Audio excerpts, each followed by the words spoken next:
StoryCorps is a place where anyone can tell their story. Whether someone is famous or not, their story matters. My name is Chris Barnes. I'm the band teacher at Seco. So you've only been the band teacher at Seco for 2 years now. So what other schools have you taught at? Seco was my first school as a teacher, my first gig, and I've never officially taught anywhere else. I did my teaching practicum where you're a student teacher at Sentinel in West Van. So that's the only other spot that I've actually taught at other than private teaching. So what were some experiences that you had during that time? At Sentinel, the biggest and coolest experience was the musical that they put on, and they do one every 2 years.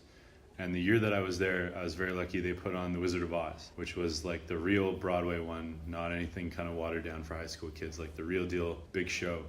And they put that one on in February during my practicum. So my teacher, or the teacher who was there, Michael Toth, let me conduct it and let me teach the whole thing to the kids. He taught a lot of it to them as well, but they had a whole class dedicated to it. We did 6 shows over 1 week. It was pretty fun. Did anything happen during that play that was out of the ordinary? Sure. There was one day we did a matinee and then we did a nighttime show.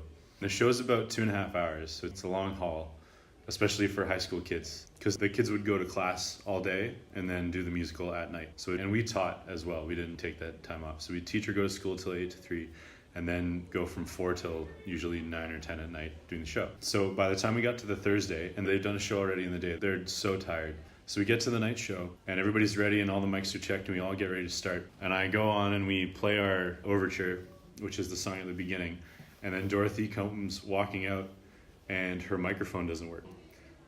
So she's talking and no one can hear because the microphone's not on. And at the beginning of the play, Dorothy's on there the whole way until the whirlwind where it takes her house away. So she started this 20-minute long thing of her being on stage with her mic not working. During that time, she has to sing Over the Rainbow. So it's a bit of a disaster and everyone's kind of freaking out, right? And I'm on stage. The band is at the back of the stage and everything's happening in front. So I can't really go over and do anything. So the girl who was playing the lion went and kind of ad-libbed this extra thing and tried to turn her microphone on and turned it on, but it still wasn't working. So I had to think pretty quick because we're playing Over the Rainbow and it's this fully orchestrated one with strings and horns and trumpets and all this stuff. And obviously no one's going to hear her if we play all that. And she's singing without a microphone. At that point in the show, Dorothy's house is in front of me. So no one in the audience can see me because the house is blocking me off. So I start kind of miming at everyone to not play Over the Rainbow and just our piano player play it. So the piano player, I had the reduced score that's just for piano players, so a piano player can go through the whole thing without the group. I whipped that out and I'm flipping through it and I put it on her stand and she was really, really good and she played through the whole thing and it was just piano and vocals and she was belting it. That was probably the sketchiest and most stressful thing that happened that day. And then they took her off and then they switched her microphone and it was totally fine after that. But that was very heat of the moment, we need to fix this right now issue. It was incredibly stressful. I felt like my stomach was kind of doing flips. And I could tell that because I was getting freaked out, the kids were getting freaked out and that freaked me out more. So it was kind of just a continuous circle of me getting more and more stressed out. But after she came back on with her microphone working, almost everyone in the band, you could see them go oh, thank God, and just all of it went away. But during that 20-minute chunk of time, I was kind of losing my mind.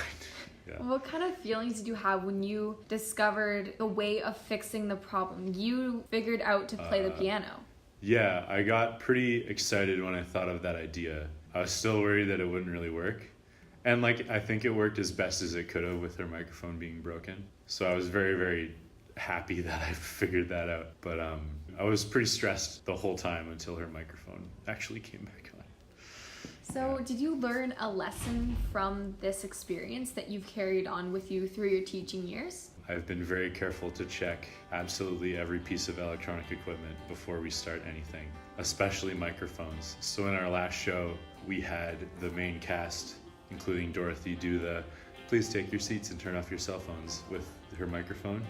to make 100% sure that it actually worked. I'm gonna definitely carry that through, because for every show we have, I definitely test all the microphones and the amps and stuff and make sure everything works beforehand, because even in the first year here, I had a few little hiccups, but I think I've learned a lesson.